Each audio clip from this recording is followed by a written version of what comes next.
Good evening and salutations, my GH fans. Let's start with Jocelyn for a minute because this scene, I don't know if I just had problems with it or it was really cringy or like maybe I just haven't met guys like this, like at all. But so Jocelyn, studying with this guy named I think Adam. I think that's his name.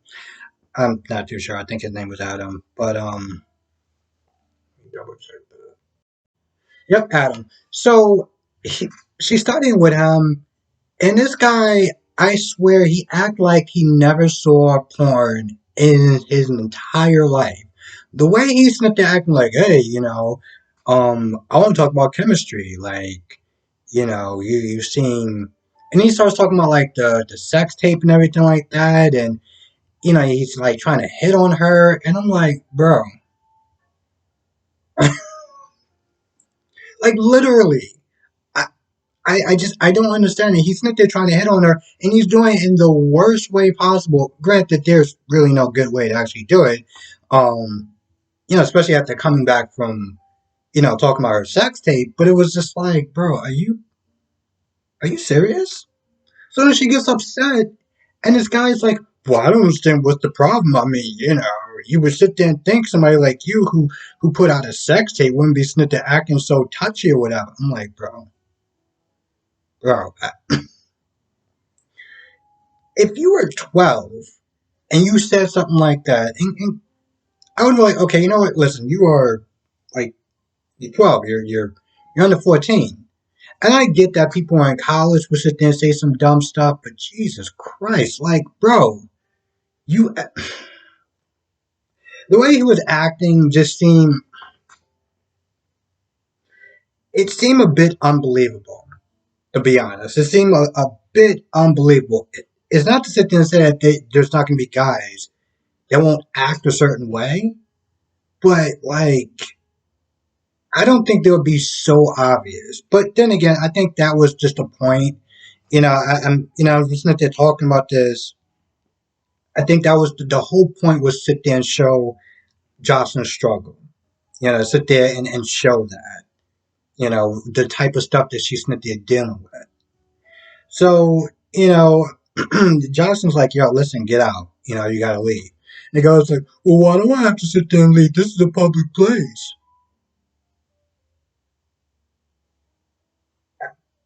Again, I swear I've never seen people like that. But Johnson's like, yo, listen, if you don't, I'm gonna punch you in the face. So he runs off, and later on, Cameron shows up, and Cameron's about to sit there and go after the guy, but she's like, yo, don't do it, just be with me or whatever. And so, Cam is sitting there talking about, oh, people are giving me praise for it. I'm like, bro, I'm pretty sure that's not what she wants to hear about. But okay, bro. Um, And you have other people, like people are walking in or sitting there, like this one guy he's just like kind of staring at her. And I'm like, bro, seriously? I mean, I get it. It's a soap opera, so they're not exactly going to really sit there and kind of get certain things right, like how people generally tend to act. But okay, whatever. So, Cam kind of realized that, she's probably getting more attention right now because she said she wasn't getting it that much before because they're together. So Cam's like, listen, why don't we just, not see each other in public? And Jocelyn's like, no, that's not something that I want to do. So they both agree to kind of see each other and just kind of weather the storm. But I had to talk about that scene first because I was like, bro, this.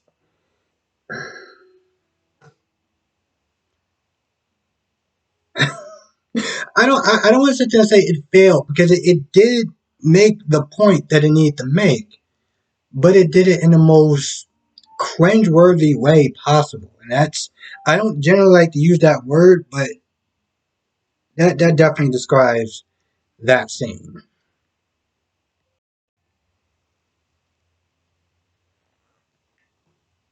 Anna, super spy, decides to look at these documents that she's not even supposed to be looking at with her back against, towards the door. I'm sitting there thinking, and what class did you sit there and take when they actually said, when you sit there looking at sensitive stuff and you're kind of on a mission, just like don't even bother to look behind you. None of that made any sense. None of it. So of course she's not sitting there looking um, to see who's coming at the door. The guy comes in and he takes this really long time to go all the way up there. Like he couldn't just open the door and just make the shot, and that would have been that. No, he takes his time. He, I guess, clicks the safety or whatever he does, and then she hears him. So when he shoots, she ducks behind behind I guess behind the desk. I believe I actually forgot what that was. So she ducks behind the desk, and the guy's like, "Hey, listen, I got you covered or whatever." And he's like, "There's nowhere you can go." I was like, "There it is. She can still shoot him." Hell, actually, tell you the truth, she's more in a better position to sit there and take him out than he is to take her out. But because we gotta sit there and make Felicia seem useful, and I could have swore I said this before. Felicia comes up behind and knocks him upside the head, and then, they grab the gun, and I'm just like, oh, it's so good that Felicia came. Because if she didn't, Super Spy over there would have got shot. But oh, it's a good thing that she was there. And I just sat there like, bro, really? This is the way that you make her look? I've said this before, and I sound like a broken record. But this is what happens when you have common sense over plot. When you have to sit there and dumb down character, and granted, I'm not exactly a fan of Anna, but I can't imagine that she would, one, have her back against the door when she's sitting there looking at stuff and anybody can come at any point in time. For Anna to not be able to take this guy out and to need Felicia's help to take him out. When you gotta sit there and dumb down characters for a specific plot, it just, it pisses me off. It really does. And it's not just, in this episode or in soap operas, it's just in media in general. Whenever they gotta sit there and dumb down a character to try to drive the plot forward, it just comes across as lazy writing. It comes across as extremely lazy writing. And I'm just not a fan of it. So anyway, to sit there and try to question this guy, and of course he uses cyanide pills, so they don't really get the answers that they need, but they do call the phone that the guy was using, and the person picks up, and of course it's the mold that's been um Laura's assistant. So she answers, but she answers in German. Now, of course, since Anna has never met Laura's assistant, she's not going to sit there and be able to be like, oh, okay, that's the voice from so and so. So, after that, Victor says, no, it's cool. I got a plan B. It's something that they won't see coming. Now, I'm sitting there guessing it's true. Because he did sit there and call Drew up. It was like, hey, I'd like to sit there and meet you by Pier 57 or whatever to talk about the ELQ stocks. I'm like, bro, really? So let me get this straight. This guy who has done a number of different crimes wants to sit there and talk to you, but he doesn't want to sit there and talk to you in public. No, no, no. He wants to sit there and do it at the pier. And I just, exactly what I'm sitting there talking about when stuff, it just comes across as just kind of stupid. But anyways, like, hey, listen, I want to sit there and talk to you. I want to sit there and do it at Pier 57 or whatever. And she was like, no, I don't want to do it there. I want to sit there and do it at somewhere else. He was like, all right, fine. I'm like, so he wants to sit there and talk to you about ELQ stock, and he wants to meet at a pier. Like, really? But See, like even as I'm sitting there saying it, I just feel stupid just saying that sentence. And before that, the assistant told, the mole, the assistant or whatever, told Victor about Laura meeting her up, and them sitting there talking about loose death and who they may think is responsible, even though they didn't sit there and say it out loud. I think, they didn't confirm it, but she was like, "Oh, I think they were talking about you or whatever." I'm sitting there thinking, like, again, why the hell would Laura sit there and tell this woman what they're doing? And by the way, as I was sitting there reading the comments, because I always there's so much dumb stuff that goes on sometimes in these soap operas that sometimes if something is just so obvious, I will sit there and miss. Like, why the hell are they sitting there talking about, how they're going to sit there and take down Victor in a public bar? I, uh, I love this soap opera. I've been watching it since high school, but some of the things that they do in this show just. Here's the thing, it doesn't make me question their intelligence. It makes me question if they think that some of the fans are just either stupid or just will go for anything. Because none of that makes sense whatsoever. And for the most part, we'll sit there and go along with it. But come on. Seriously? Like,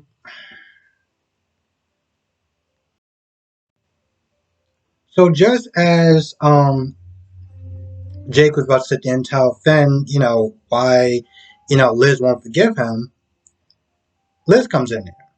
Long story short, Jake is like, listen, I couldn't have been doing all those crazy things because I was busy talking to, Grandpa or, Grandpa Jeff and, Liz's mother.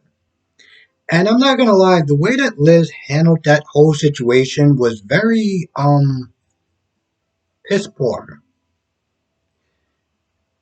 Because Jake was like, listen, I knew you was gonna sit there and be mad. You was probably gonna sit there and want to freaking out. And she's like, well, no, I'm not freaking out. But then she's like, well, why would they sit there? Because at first she was like, well, why would you not sit there and tell me about this? I'm like, well, it's not that big of a deal. And then she was like, well, what did you sit there and talk about with them? There's grandparents. Like, why is that? Like, why are you making that such an issue for? You literally are doing exactly what he was fearing, which is the reason why he didn't tell you in the first place. Um, And she does sit there and say, like, hey, listen, they crossed the line or whatever. And I'm like, what line did they cross? Like, what line did they sit there and cross? Like, he was obviously, dealing with stuff, with Jason's death and everything like that. And they seem like they want to sit there and listen. And so that's what they did. So, like, why are you sitting there? The question is, like, why are you sitting there freaking out about it?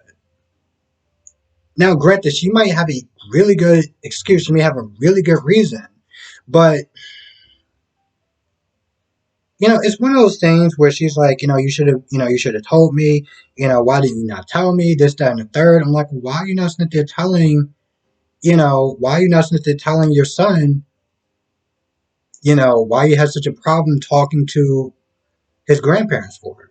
Like, you want honesty from him, but yet you're sitting there being dishonest to him. Like, you're not sitting there telling the whole truth, and you're freaking out. You're doing exactly what he said, but yet you want him to sit there and be honest.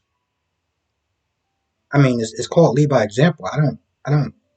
And granted, I know it doesn't apply to everything, obviously, but something like that, really, maybe they may actually wind up getting, maybe they will actually get to, what's going on with Jeff Weber and why there's such a strain with them, because it seemed like they started to do it for a little bit, um, and then they kind of just like let it go. And then all the strange stuff started happening with Liz and the dress and everything like that. And now it's coming back towards Liz's parents. So are we gonna explore that a little bit more? Or are we just gonna sit there and just kinda like I know it's a soap opera and I know that they gotta sit there and kinda you know, stretch out time and stuff like that, like stretch out the story. But like, damn, I mean, they're stretching out a story, then there's whatever the hell that they're doing. Esme continues to manipulate Spencer, with Ryan literally being a creep and just kind of watching the whole thing. Um, and that's I mean, more to the point. How do I sit there and describe this?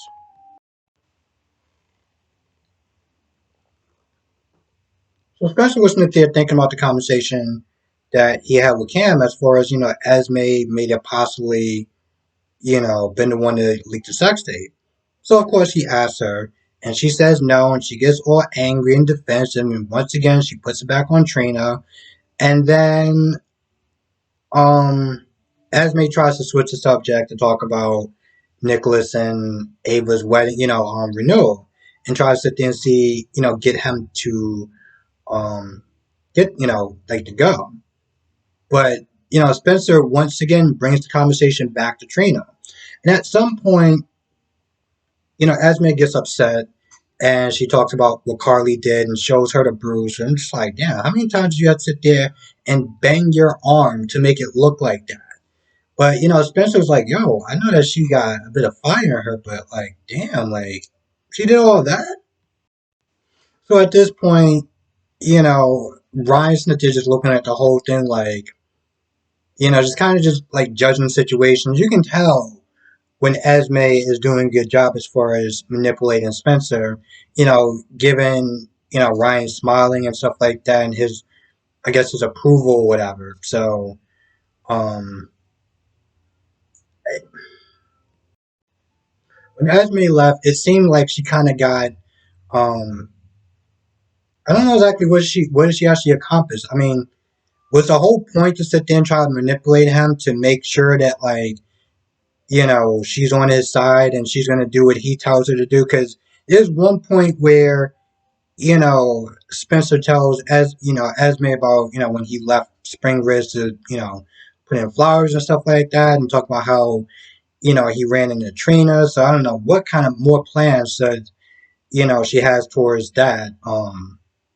Because Esme's like, oh yeah, she covered up for you, with the commission and stuff like that, and she's such a good friend, and she keeps looking at him, but then she also glares at Ryan. I'm just like, bro, how are you not sitting there saying that this woman is literally looking at someone else? Like, how are you not seeing that?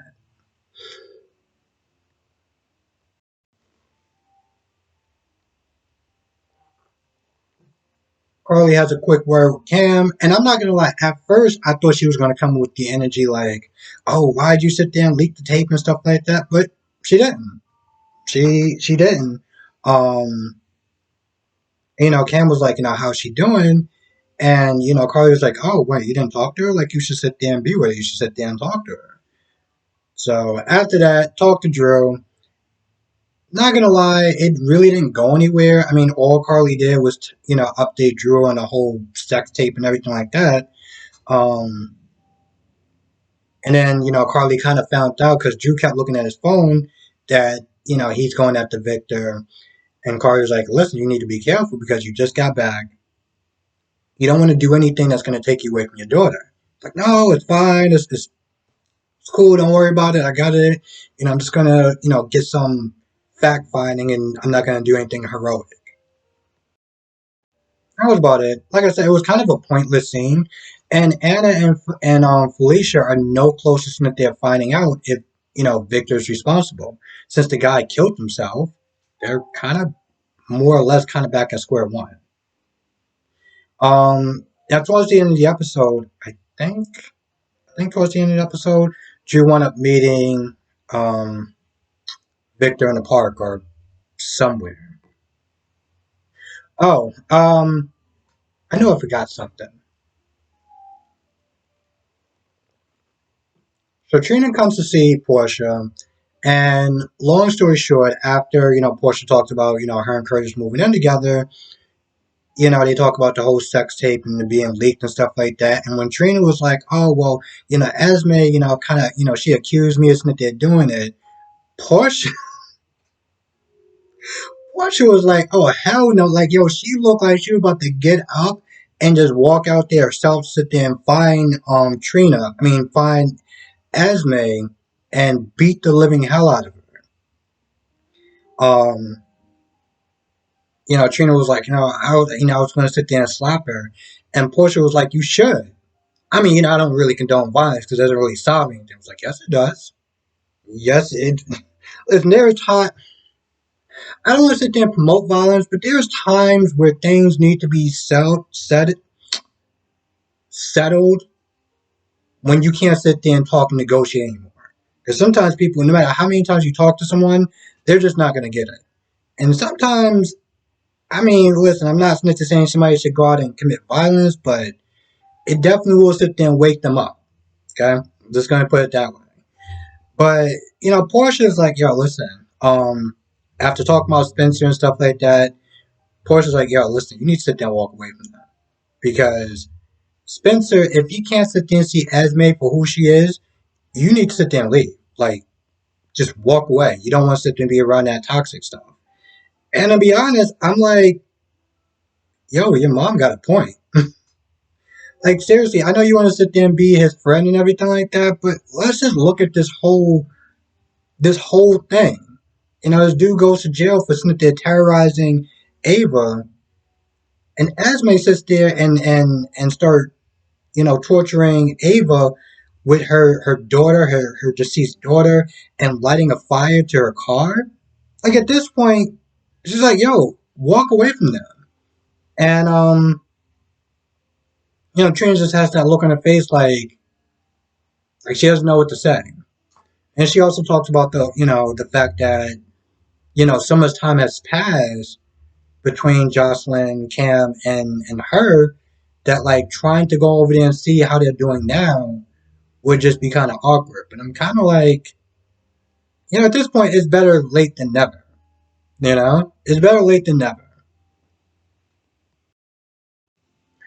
I think that's about it. I gotta sit there and say I definitely did enjoy this episode. There was a lot of stupidness when you kind of really look at it as a whole, but for the most part, I did actually enjoy it.